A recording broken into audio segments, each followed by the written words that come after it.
Welcome, welcome, welcome. This is a super duper special edition. I don't know if that's a actual classification or not, but I'm going to go with it. Why is this a super duper special edition? This is my first ever TTM video. So for those of you who don't know what TTM stands for, that's through the mail. It's where you essentially send in cards to people and they autograph them and send them back to you.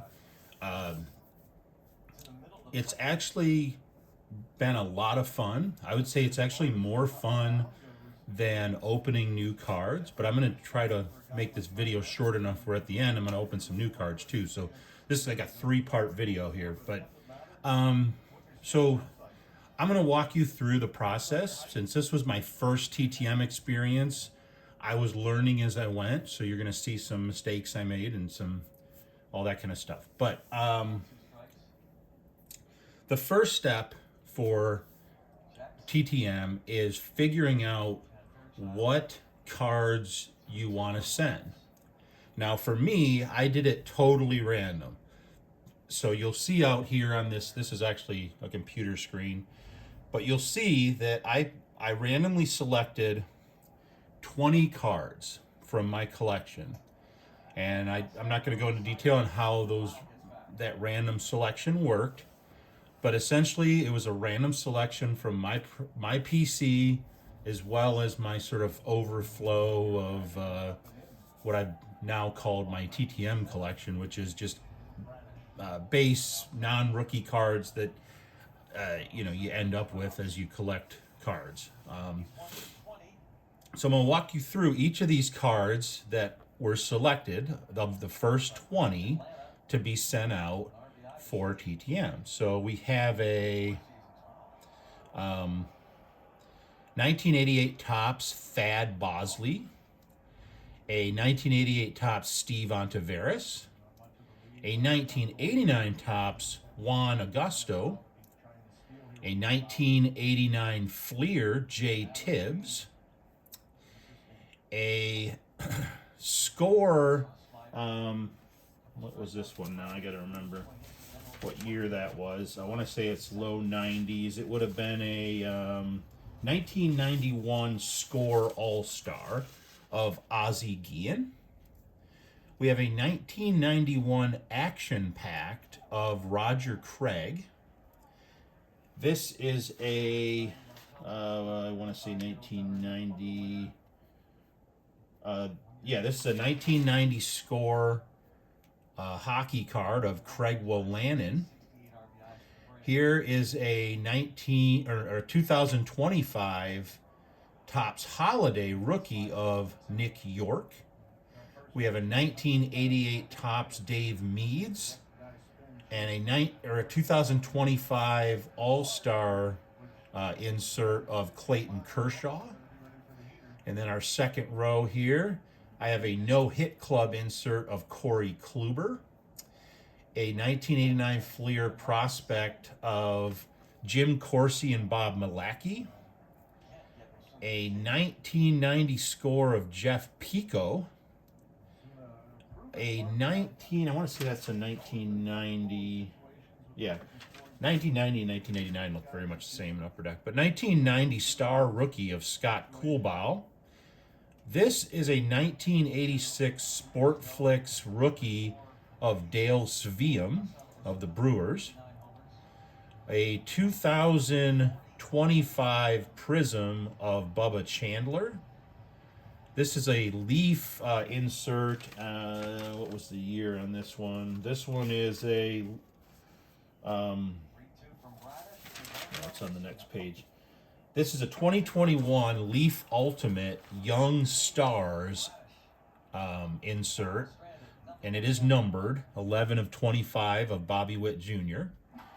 Here we have a Justin Bauer Donruss Elite Extra Edition from 2011, and same thing, 2011 Donruss Elite Extra Edition of Phillip Evans. And last but not least, a 2025 Midwest League Top Prospects card of Kevin McGonigal. So that's step one. I've identified the cards that I want to send out for TTM. Okay? Now, the next step, and this is probably like the most important step of TTM, is you got to figure out which cards of the ones you've selected are worthwhile in sending out. Now, I have an equation I use to try to figure that out. I'm not going to go through what the equation is because it's boring for people who don't like math. But there are essentially two elements that aid you in your decision. These two, there's other elements, but these two are like the major ones. The first one is scarcity and value, rarity, that kind of stuff. There's only one card on that 20 where that played into it, and I'll get into that in just a second. The other aspect, and this is the one that affected pretty much the vast majority of these, is return rate. So you can go online, and there's a TCDB sports forum where they have TTM content, and you can look up each player and determine what percent rate return you get when you send these cards out. So if Thad Bosley got sent 1,000 cards in the last year or so, and he returned 500 of them, he would have a 50% return rate. So you have to figure out, the reason why return rate is important is whenever you send out a card through TTM, you may not get it back. Most of these guys are good about either autographing it or just sending it back and not autographing it. It's very rare that you just don't get one back at all, because these guys are pros. They've made money playing baseball. They're not trying to sit like a spider in a web waiting for people to send them baseball cards that they can turn around and put in their own PC or sell on eBay. They're generally good guys. Now, some of them will autograph, some of them won't, for various different reasons and at various different times in their careers. But generally, you'll get the card back, but there's always a chance that you won't.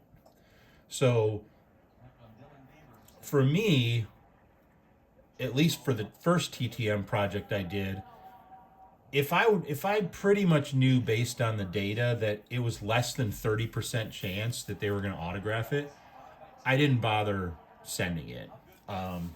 So just so you know, the return rate for Thad Bosley, Juan Augusto, Ozzie Guillen, Dave Meads, Jeff Pico, Justin Bauer, Phillip Evans, Nick York, Clayton Kershaw, Corey Kluber, and Bubba Chandler was all 0%.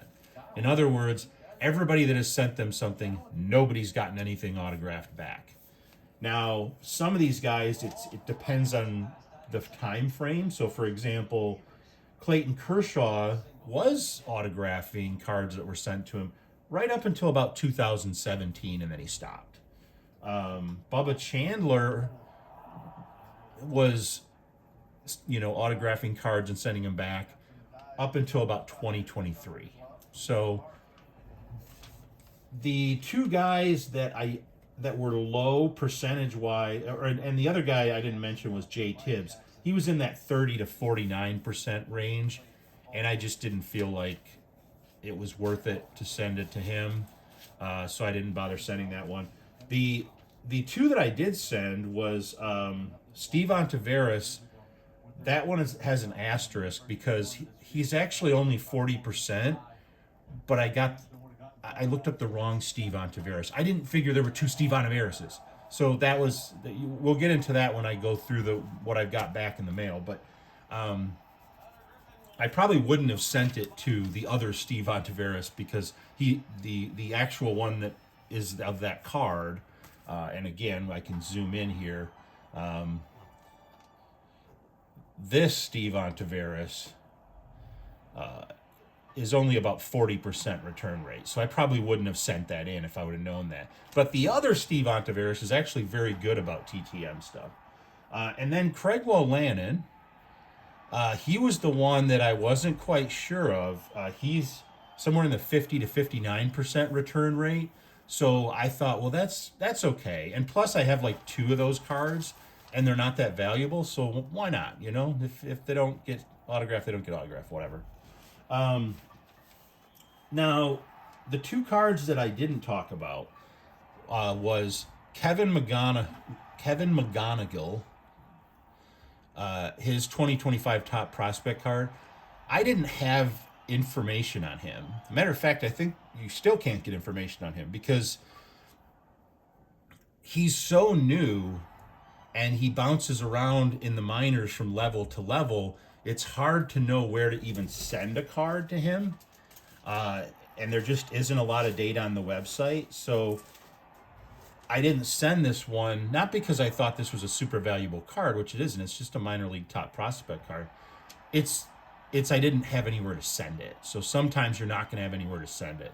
The only one on here that I didn't send out because of value, and it also has to do with return rate, but the Bobby Witt Jr. card was the only one where I was like, I don't know if I want to send that. I don't know if I want to risk not getting that back, because it's a 2021 11 of 25 of Bobby Witt Jr. It is a Leaf, but it's a Bobby Witt Jr. Prospect card numbered to 25. I didn't want to send that one out and risk not getting it back. So for the guys that I wanted to send out to get autographs, but I didn't for one reason or another, what I ended up doing was I sent out 6 cards. So 6 cards for my first TTM project made the cut.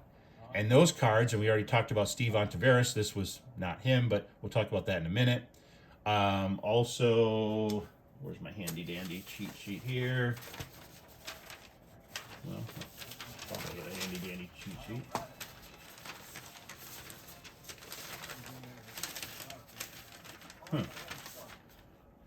Oh, there it is. Okay. I sent out the Steve Ontiveros. I sent out the Roger Craig Action Pact. If you're not familiar with Action Pact, it's a really cool card they had in the early 90s. I sent out the Dale Sveum Sports Flicks card. I did send out the Craig Willanen. I sent out the Scott Coolbaugh of the 1990 Upper Deck Star rookie. And I sent out the Jim Corsi Bob Milacki. I sent it to Bob Milacki. So I sent out 6 cards. All 6 of them came back in one way or another. I'm going to go through those. But before I do, there were some guys that I thought, I don't think I can get an autograph of, and I'm gonna shut my screen down here so we can view this better. Okay, let me span out here for a minute. There we go. So I didn't figure there was any chance of me getting a Corey Kluber autograph because he just doesn't sign much. However, there are a lot of Corey Kluber autographs on eBay that I can get. So sometimes the best way to get an autographed card isn't through the mail. Sometimes the best way is just go online and get one. And while I was online looking at Corey Kluber cards, I went ahead and got 2 more of the No Hit Club cards. And so I'm going to go ahead and put those over here. They sent me a Astros Leaders 89 card and a Mike Maddox. Let me see. A Mike Maddox 89 Phillies card. So those they just included for free. So thank you for free cards. I also decided to get, while I was looking at those Corey Kluber cards, a numbered to 299 of the No Hit Club version. That's like a black version. And I found an Elite Extra edition, and this one is from 2000, I believe 2007. Donruss Elite Extra edition. It is numbered to 419, and it is a Corey Kluber auto. Pretty nice looking card. And a similar one from the same year, this one not autographed, but it's numbered to 50 of the Elite Extra edition. So rather than, you know, try to send a card to a guy that isn't going to sign it, sometimes it's better just to go online and get the cards. And plus, I got this autograph. This is probably my favorite one. This is a Corey Kluber from Topps,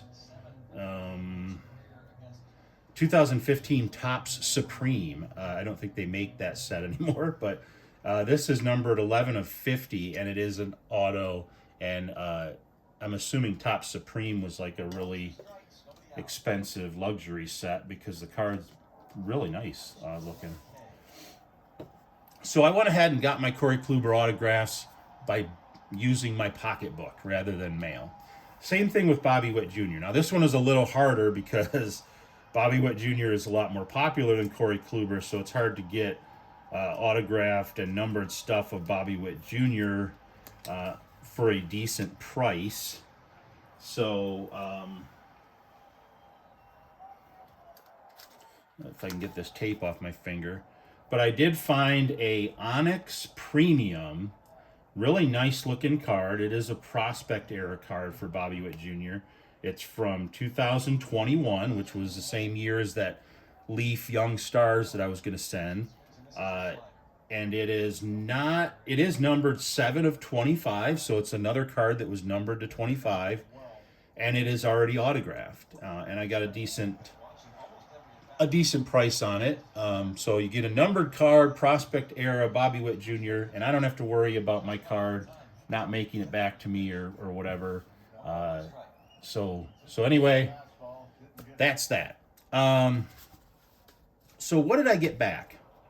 And, you know, how was my experience? Well, let me just say the first card I got back, and, well, I'm going to go through this. Just because this is the first video, I'm going to do this one time. This is for all the people who don't know what how you do this. I went through how you select it. Now, as far as what you send an envelope like this, a big envelope, and you send it to their address here. So this one was to Scott Coolbaugh. Inside of that envelope, you put another envelope that is self-addressed. This is one thing that I learned is you want to use a non-machinable stamp.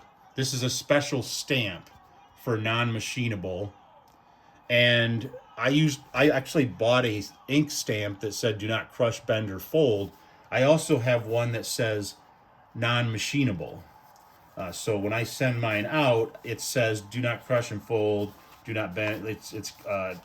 These ones I got before I got that stamp, so none of these have it on it. But I also have a little stamp that says non-machinable. Now,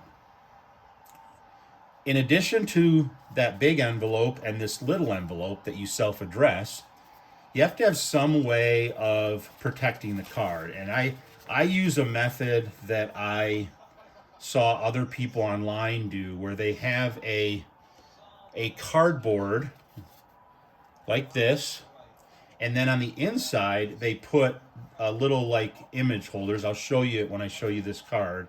So I put the card on the inside of this foldable thing. I fold it over, it protects the card. When the person opens it, the card is right there. And I'm going to show you the first one I got back, and this was amazing. I was so happy when I got this. So thank you to Roger Craig. Roger Craig not only returned this, he returned it in 7 days. 7 days after I sent this card, I got it back, autographed from Mr. Roger Craig. I was amazed because he was the guy I thought I might not get a card back from because he's a big star, and you know.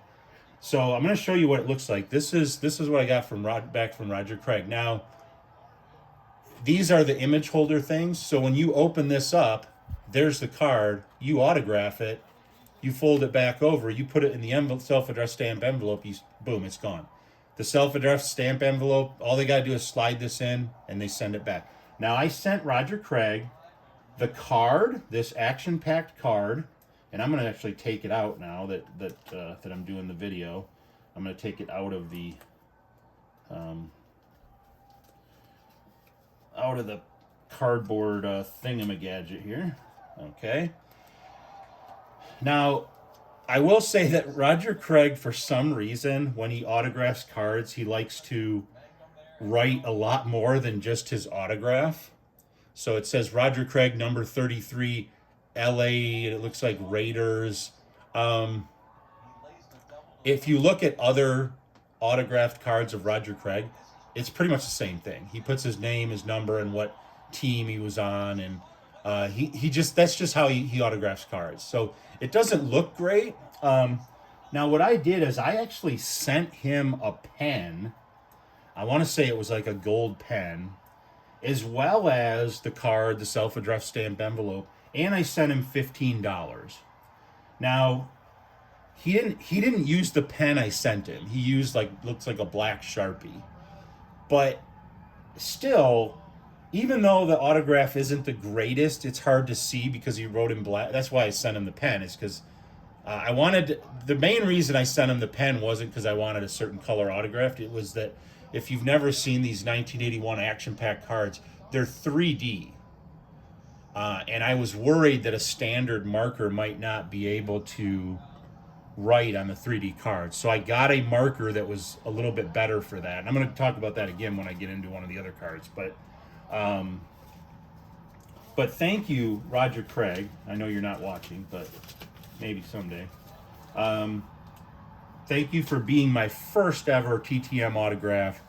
Roger Craig was an amazing player. He was that kind of player where every time he played your team, it seemed like he just either caught or ran or both touchdowns constantly. He was a very good all-purpose running back. He could catch, and he was essentially as good of a receiver as he was a running back, and played a long time for the Raiders and San Francisco. So what about the second one? Well, the second one I sent out went to Scott Coolbaugh.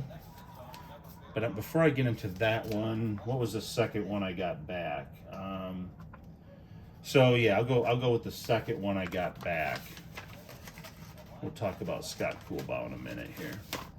Is this the second? Yes, this is the second one. So I sent this one to Dale Sveum. It's the 1986 Sports Flicks. Now I sent him a $5 donation, and I just put $5 in cash in there. I sent him a note. He sent the note back to me, and I included a pen. Now, whenever I send a pen, I actually don't send it in the big envelopes. I send it in a small priority mail box because it's nearly impossible to keep the envelope from ripping if you just throw a pen in it. But he managed to keep it from ripping and sent me the pen back. So I told him you can keep the pen, but he sent me the pen back.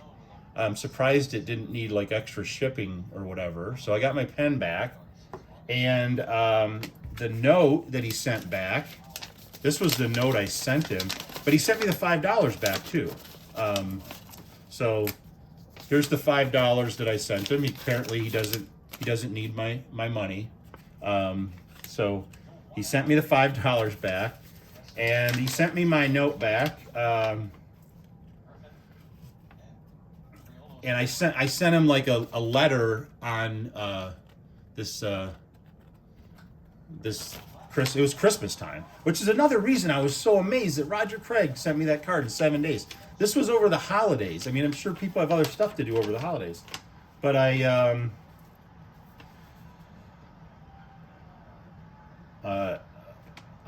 try to, whenever I send something to these guys, I try, if I don't remember them particularly, to sort of look up some information about them.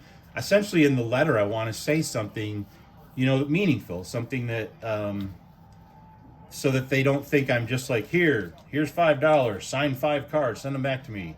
You want to try to make a personal connection. And that's one of the things that makes Through the Mail so fun, is you are actually interacting with this player. You're not just opening a box of cards and his card happens to be in there. It's not like a sticker auto where it's oh yes, he sat at a table for 45 minutes and it signed a bunch of stickers. This is something that you are sending from your address to this person. He is touching it. He is opening it. He is hopefully reading your letter. I don't know if he read it or not.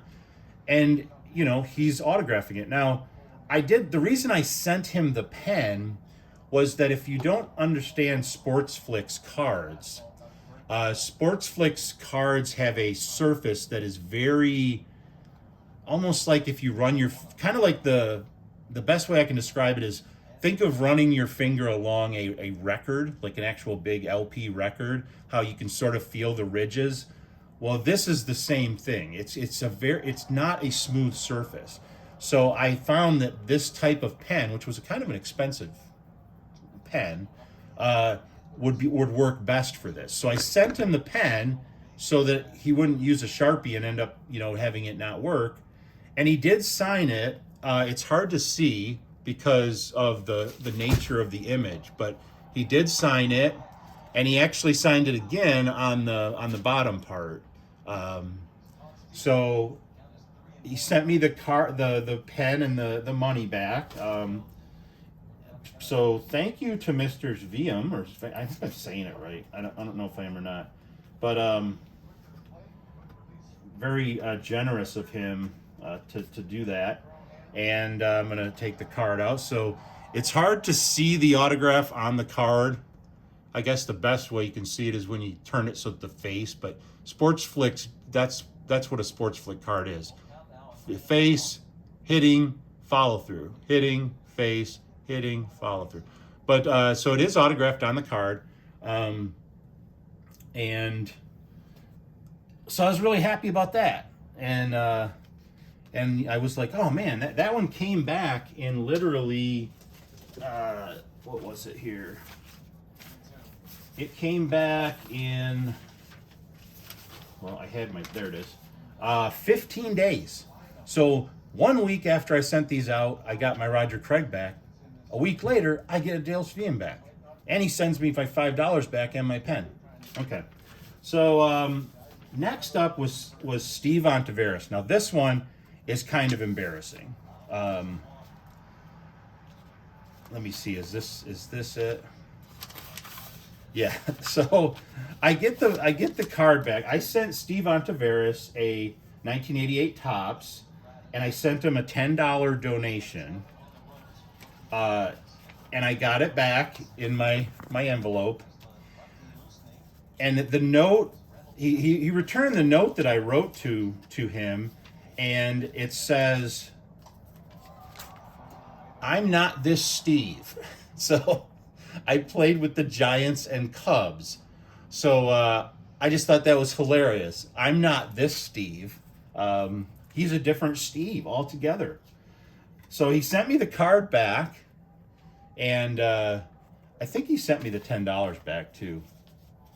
I'm almost positive he did. I might have already took it out of the letter though, but I think he sent me the card back, the $10 back, and so I'm probably not going to send this one out to this Steve Ontiveros because he's not as good about signing autographs as the other one is. I kind of wish I had a Steve Ontiveros card that I could send him, so I could be like, "Hey, sorry, I sent it to the wrong Steve the first time." But yeah, I'll put this back in my 1988 Topps Overflow. The wrong Steve. This is, I guess, the right Steve. That's the wrong Steve. But this is, if you've ever been on the site, if there's two people with the same name, they put them right next to each other, and you kind of have to know which one is which. And I must have just clicked on the wrong one, and I didn't bother to pay much attention. If I would have paid attention, I would have known that the cards that were being signed didn't look like this. I would have went to the other one and realized it's that Steve. So anyway, I'm not this Steve. That's hilarious. I might even keep this note just as a funny reminder. I'll put it like, somewhere, and I'm not this Steve. Matter of fact, I'm gonna put it on a stand. He's not that Steve. The next one I got back, and to be totally honest, this is my favorite one. My absolute favorite one. And I didn't think it would be going in, but I received this one back after 31 days. So the Steve Ontiveros came back 17 days after I sent it out, so a little over 2 weeks. This one came back about a month. Now, this one I sent him a $10 no a yeah, I sent him a $10 donation. He actually wrote me a note and sent it back to me. I don't think he sent me the $10 back, but I think he kept the $10. But he wrote me this note, and it said, "Thank you, but not necessary. Normally my wife sifts through and files autograph requests. I never respond. She loved your note. God bless, Craig." And that's why I really love this one. And he might have sent me the $10 back. I just for some reason didn't have it in the envelope. But it was just great because this is the only one where he actually sent me a note back. Like he wrote a note back to me, and it just made me feel like you're having a conversation with somebody famous. You know, like this was the guy that I wasn't sure because he was right around 50 to 60% returns. So it sounds like from his letter that he might not sign a lot of autographs, but he used a blue marker, looks like a blue Sharpie, and went ahead and autographed that for me. And he sent me a note. I guess his wife liked my letter. I think in the letter I congratulated him for being elected into the Michigan Polish Athletes Hall of Fame, which I looked up on the internet ahead of time, and so there we go. That's Craig Rolandon. And the other reason is that I in the letter, he lives in an area where I used to live, and I just so I had that little connection with him where he's, oh gosh dang it, body checked Craig Rolandon. So I sent him a little note just saying, hey, you probably live close by where I used to live, where I used to work. My daughter was born in that hospital, et cetera, et cetera. So his wife gets a hold of it, and instead of filing it somewhere under, autograph requests, she must have set it out and said, "Hey, I like this guy's letter. You should autograph it and send it back to him." And I think he did send me the $10 back. I think that's what he meant by not necessary. So anyway, that was cool. Next up, I have. If I stop dropping stuff on the floor. The next one that came back was Scott Coolball, and this one came back as return to sender. Now, I don't know why that's the case because Scott Coolball, it looked like he does do a lot of TTM stuff. I haven't even opened this one yet, so I'm going to open it. But it's pretty much whatever I sent him is in here. So you'll notice this is what it looks like when you send it. You got your self-addressed stamped envelope, you got your note, and your cards in there. And what I think happened with him is that he recently took a position as a hitting advisor for one of the major league teams. And I sent him this with a $5 donation, and obviously it never even got opened. So I guess I get my $5 back. Now I have to get it untaped without ripping it. There we go. Okay. So swing and a miss on the Scott Coolball autograph. That's going to happen, especially these guys who are retired. This is what the card looked like, by the way. They bounce around. They get promoted, just like they did when they were playing. They get promoted to AAA and AA, and they get jobs as managers and they assistants, and so they move around. And I think he just moved because of the new job. So So that one was a miss, but hey, it was worth a try, and I got the card back. You know, got the card back, and I got my self-addressed stamped envelope back. So now I can use that later. Although I wasn't using the non-machinable stamp for that one. That was something I learned a little later. Okay, so why is it taking so long to do my first TTM video when I sent these in at Christmas time of 2025? I was waiting on the last one.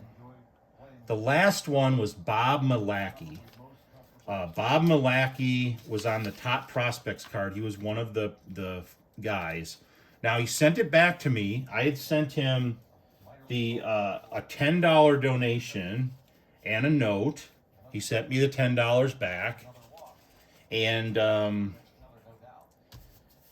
he didn't send me the note back, and he didn't write anything back to me, but he did autograph the card. So I got my Bob Malacky autograph back. That one took the Scott Coolbaugh one. By the time it got there and went through the system and returned to sender, it was 53 days. This one took 96 days. This one was really worrying me, thinking, oh, I'm never going to get that back, and I'm going to be sitting here waiting and waiting to do my TTM video, and I can't do my TTM video because I'm still missing one of the cards, and I don't want to give up on it too soon. I was willing to wait, 280 days for it to come back before I gave up on it. And then finally one day it comes back. And I think this is because of spring training. I think Bob Malacky, I believe he's a coach in one of the organization's minor league systems. So I think he was busy during spring training.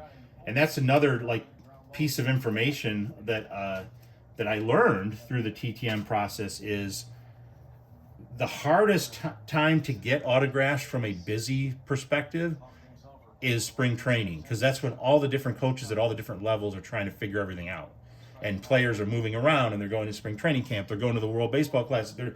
There's so much stuff going on that it's hard to pin down where a guy is if he's not retired and if he's still in baseball. So my first batch went out in the end of 2025 in December, right around Christmas time. And I was able to get most of them back before spring training started up again. But the ones that I didn't get back, once it got to be spring training, it was a little harder. And I actually sent out batch number 2. So TTM project number 1 is done, but TTM project number 2 is out there. And I sent out for TTM project number 2, where's my handy dandy notebook? There it is. For TTM project number 2, I actually sent out more cards. I don't know. Thought I had it.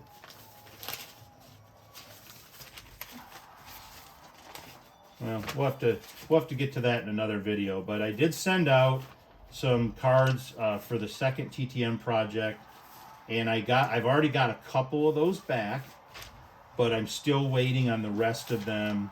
I was a little bit bolder this time around. Oh, here we go. How many cards did I send out? I sent out TTM project number 1. I sent out 6 cards. For project number 2, I sent out 1, 2, 3, 4, 5, 6. I actually sent out 7, but the 7th one I don't think I'm going to be able to send out because he was still waiting for a contract, and he ended up signing down in Mexico. So I think I'm waiting on 6 for project number 2, and I've already got 2 of them back. So I wasn't sure how I'd feel about the whole TTM thing. It kind of seems like you're a beggar on the side of the road holding up a cardboard sign like, please sign an autograph for me. And I don't know, it just didn't feel right to bother people. Like, I'm one of those people that if I see a celebrity, I don't want to bother them. I had a chance to meet Sparky Anderson at the Chicago O'Hare Airport, but I was too I was too shy. I didn't want to go over, even though there were a bunch of people around him obviously knew who he was. But I met Bob Probert once, but I was too afraid to let him know that I knew who he was, because I didn't want like people, clamoring around him when he's there with his family. And not to mention, if you pissed him off, the dude is humongous. He's enormous. And God rest, rest in peace, Bob. He's no longer with us. But I also had a chance to meet my favorite comedian of all time, go backstage and meet Norm Macdonald, who also has now passed on. And I just was like, I don't want to bother him. And so I don't like to bother people. I don't like to just send mail to people, for that they're not expecting or wanting. And that's why in each of these I put a donation, even though a lot of these guys, you don't need to donate anything. You don't need to send them money. They'll autograph stuff for free, because I think some of them are just happy that they're still relevant. People still know who they are. And it helps me learn about some of these players. I might not have known anything about Dale Sveum, but when I wanted to send him a letter, I had to say something in it besides, hi, sign my card, here's $5 or $10 or whatever. So I actually was like researching him and learning about him. And so it's just a fun way to interact with the hobby. It's very, very inexpensive. This whole TTM project, even if they would have kept all the money, would have cost me probably $35. Even if they would have kept it, which they didn't. I think I got $30 back. I think that I think it cost me $20 probably. And there was a little bit of an investment up front on the cardboard and the envelopes and the stamps and the ink stamps and stuff like that. But now that I have all that, it's a fairly affordable way to enjoy the hobby, as David Ganos would say. It's a way to enjoy the hobby that doesn't cost a lot of money, and I do it randomly. You don't have to do it randomly. If there's guys you want to sign, look them up on that website. I think there's websites for people who are non-athletes as well.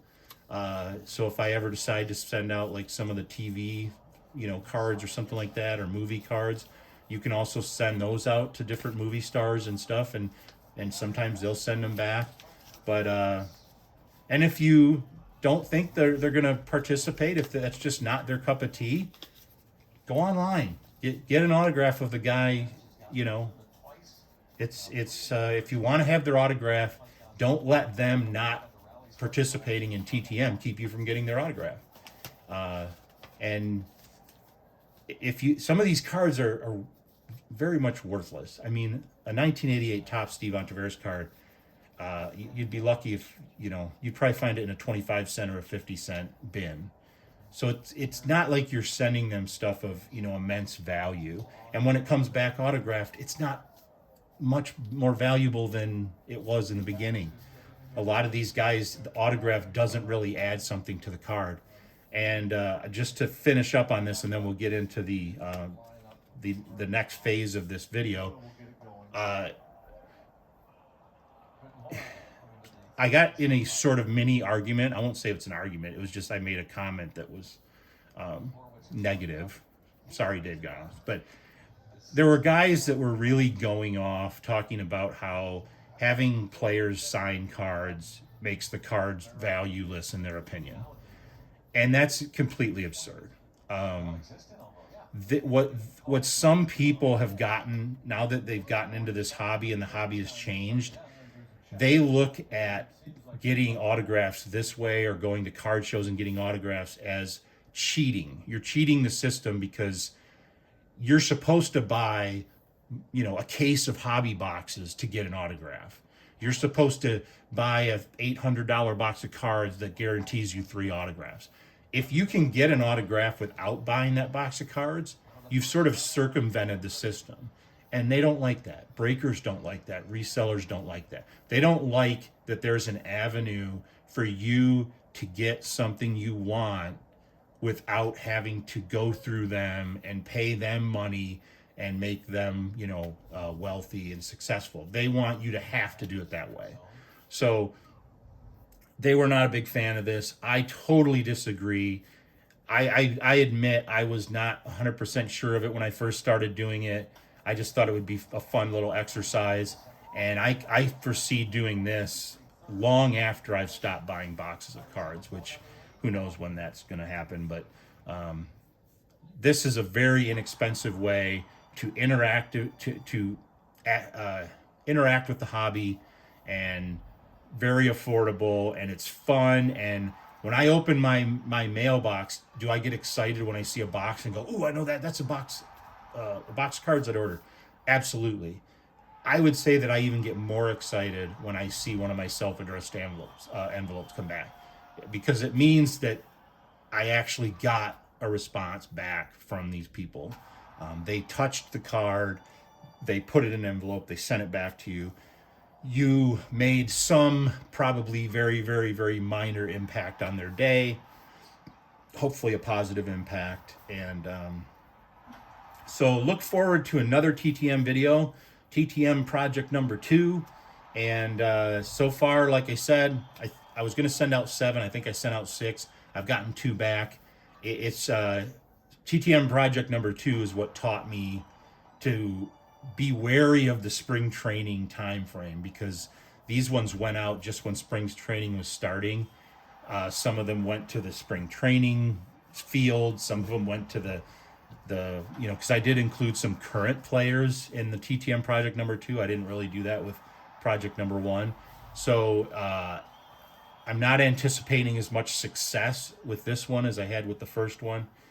But hey, I got two out of 6 back so far, and now that everything's kind of leveling out, hopefully these guys, now that they're not bouncing around from field to field and team to team, will have some time to sit down and look through their mail. And I hope that I can at least get a couple more back, at least do as well as I did with TTM project number 1, where I went 4 for 6. I'd like to go 4 for 6 again. So that's the TTM project. Go ahead and say anything you want in the comments. Do you do TTM? Do you think it might be interesting? Likes, dislikes, all that kind of stuff. I'm going to go through some eBay cards here. This is going to be really fast, though. It's only 4 cards. I got another of my Cal Raleigh USC 45 card in the checker mojo whatever refractor situation. I found this card. These cards are like wildly huge range of value. You might find a card like this for like $300 on eBay, and then you find one like this where it's like $4. So this is a pink version. It's not numbered, but it is a parallel version of this insert, and it's of Tarek Skubal, my man, who needs to re-sign with the Tigers. I got this card because I was looking for an Emmanuel DeJesus prospect or rookie card, and it was really hard to find one. But I was able to find this 2024 Topps Heritage 2024 rookie pitchers, and it's numbered to 225. It's a silver, I guess, is what they call it. And so that was my getting at least one Emmanuel DeJesus card.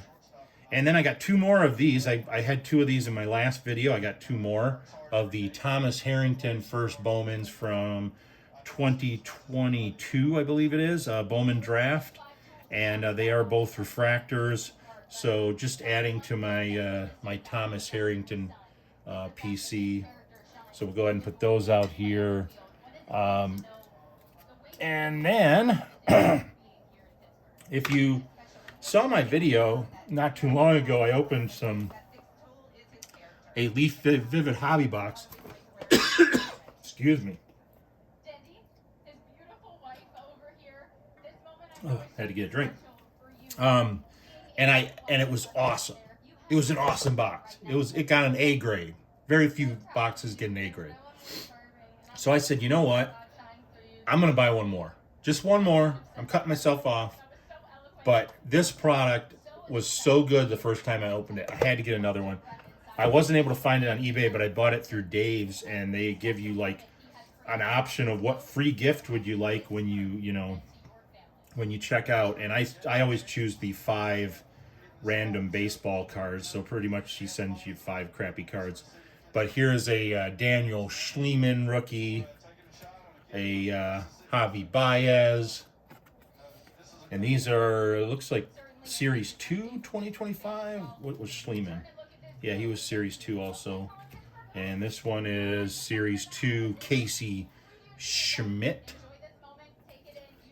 And a rookie of Ben Kasparius, who actually is on the chase list. So I actually got a chase list card as one of my free cards.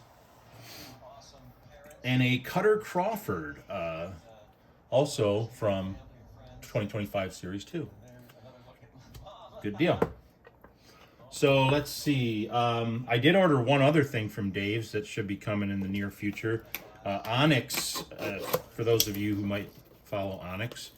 Onyx Vintage was released earlier this week, I believe on Monday. And so I wasn't able to find an Onyx website to order it, but I was able to order it off of Dave's as a pre-sale. And so I should be getting a box of Onyx Vintage. And I think they're very similar to the Leaf kind of things where you get like very few cards in a hobby box, but it's got a lot of packaging for a grand total of this box, which contains 8 cards per box, 2 base and 6 autograph cards. So you get 2 base and 6 autograph. The box over there. And they come in like a little plastic box that looks like this.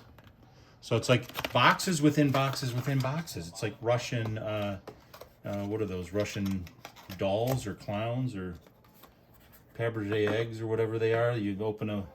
For me, I remember it as the flying monkeys. Like, remember that toy you used to get? Oh, a barrel of monkeys. You get a little barrel, and inside the barrel is another barrel, and inside that barrel is a bunch of little plastic monkeys. I'm dating myself. This would have been like an 80s thing, so. Okay, what do we got going on here? Our first one is a Cade? Looks like Cade Arambide. This is a 1/1 Inglorious Technicolor insert. 1/1 of Cade Arambidis. Kate Arambide. I don't know. He's a catcher for Louisiana State University. Louisiana State University has some pretty good baseball players, so maybe he's going to be good someday. But as of right now, I don't know who he is. And we have a Dexter McLeon Jr. This is also a 1/1 of a Bursting with Talent insert. So another 1/1. And you wonder why I love Leaf Vivid. First of all, the cards are gorgeous. We have our first auto, and this is of Caden Bogenpole, a thermodynamic insert auto. And I'm not familiar with his work either. But this one is a numbered 3/5. So 3/5.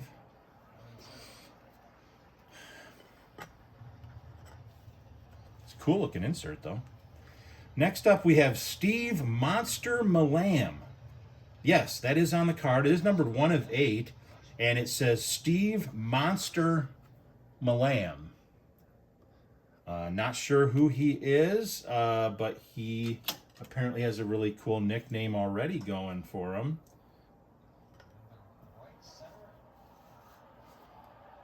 This is a Ryan Sloan. I've heard that name, but I'm not familiar with his work. But this is numbered 1/5. Auto for Ryan Sloan.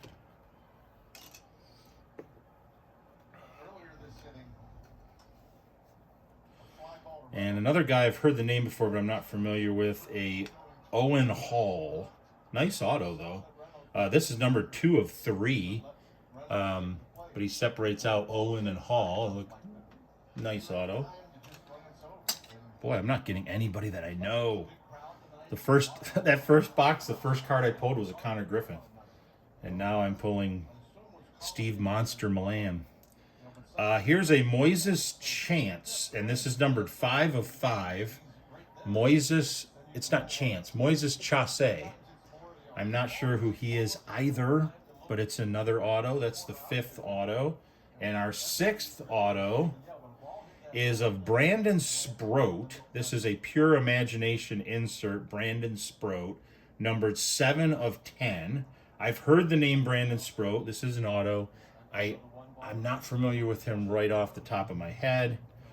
The last card, it looks like I got somebody that I at least have heard of, that I know, and it is also an auto. So you're supposed to get 6 autograph cards. I got 1, 2, 3, 4, 5, 6, 7. So that's going to help the grade. That'll make up for maybe not getting a lot of names that I know. But the last one in here is a Bursting with Talent, numbered 4 of 7, of Joshua DePaula. And it's an auto. So what the heck was the lowest numbered was the lowest numbered card I got in this box numbered to 15? I mean, a lot of 5s, we got 1s, we got 7s, we got 3s. Okay, this one's numbered to 8. So is 8 the like highest number? I thought I had one that was double digits somewhere. Oh, and then I threw it on the floor. Oh man, Dexter McLeon. My bad. And that was 1 of 1 too. What's this one? This one's got to be numbered 10. Yeah, 10. So I got 1 card numbered to 10, 1 card numbered to 8. I got 2 1 of 1s, at least 1 numbered to 3, and I think at least a couple numbered to 5. So that's a high quality box. I'll dig it a little bit only because I only got the 1 card of somebody that's on the chase list, and that's Joshua DePaula, who I believe is currently the number 1 ranked prospect in the Dodgers system. So who knows what team he'll end up debuting with. Unlikely to be the Dodgers, but then again, he is their number 1 prospect, so maybe. And I think I got a Joshua DePaula triple auto in the first box. It was him, I want to say Zaire Hope and Mike Sirota. So, yeah, that's a great box. I'm going to go ahead and give it a... Oh, my gosh. I'm going to give it a straight B. And I know that doesn't sound like a lot, given that... well, yeah, that's fair, though. I think that's fair. Because I didn't get a lot of guys that I know. You don't get a ton of cards. But, I mean, the fact that they're all so low numbered and I got an extra auto, I mean, that's worth bumping it up a little bit. So I'm going to go ahead and give it a solid B.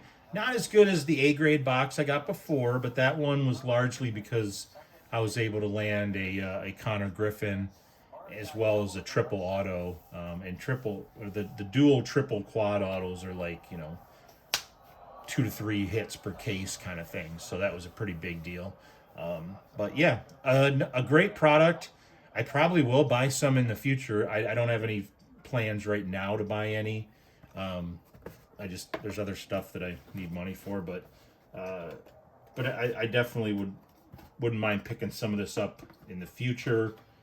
And I would definitely be interested if when 2026 Vivid comes out to pick up some. They also have jumbo boxes where I think you get like a couple more auto cards or something. It's not a huge big difference from the hobby, but it is they do have that variety. So I may try one of those, but I think you get so much value in the hobby box. Why pay the extra for a couple extra cards? But it's not a huge amount of difference either. I think this box costs somewhere around $140. So $140, you get 8 cards, but they're all low numbered. They're gorgeous cards. They do have the sort of bowing effect, which is true of virtually all chrome cards. But once they get in the binder, they'll flatten back out. And that's all I had. Thanks for watching. Let me know in the comments if you have any comments about the eBay cards or Leaf Vivid or any of these guys who I didn't know who they were. Do you know who Steve Monster Malam is? Why is he a monster? What is that all about? You can fill me in, and I hope to have another TTM video in the near future, but at this point it's really about everybody settling into their new roles, and maybe I get cards back, maybe I don't. I've already got a couple back. One of them is a current player who's actually doing really well, and so I'm kind of more interested in watching him play now, because I'm like, oh, this is the guy that was one of the guys that sent me a card back. So, but we'll talk about that on the TTM number 2. I don't have any plans for any videos this weekend. I don't have any product that I think is coming in this weekend. I haven't been buying too much. I might, so unless I did get some hobby boxes of Panini Stars and Stripes today. Today was the release date for Panini Stars and Stripes for 2025.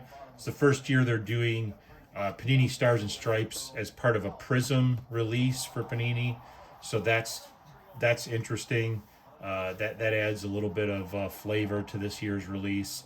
But I love Stars and Stripes. That 2020 Stars and Stripes that I got right there was one of my favorite boxes. One of my 5 favorite boxes I've ever opened. It's a little harder to go through when you're buying the newer stuff versus 2020. I bought 2020 and 2025, so a lot of the players we knew whether they were going to make it or not make it. With 2026, there's going to be a lot of names you haven't heard of, and you won't know if they made it or not for years. I mean, there's guys in USA Baseball releases that are on the national 12 and under team, so they've got a good 6 years before anybody's going to even know who they are, probably. But it's still a fun release. The cards look great. I'm assuming they'll look even better now that they're on the Prism series. And like I said, I got a box of Onyx Vintage Hobby Box coming. Not a big fan of Onyx, but the price point's pretty good. You do get some decent hits. It's a nice way to sometimes snag like a decent prospect or something without having to go through the enormous cost of Bowman draft and that kind of stuff. So we'll open that when it comes. And I do have the only thing I have coming that I know of right now is some Topps Now. I did order quite a bit of Topps Now, even though I'm not currently on good speaking terms with Topps, but I do continue to order their Topps Now stuff. I like the quality of the Topps Now cards. I like the relevance. I like, at least early on this year, especially with this year being so interesting from a prospect and rookie perspective. I mean, there's so many young players that are playing right now, and that's actually very rare. This is first time maybe in the history of the sport where you have so many young, high-end rookies and prospects all on opening week rosters. A matter of fact, the game I have on right now is the Orioles versus Pittsburgh. It's Connor Griffin's first game. So even the guys that didn't make the opening day roster, they're starting to show up on the rosters now. And that's really exciting for card collectors and prospectors. So have a good weekend and a good evening.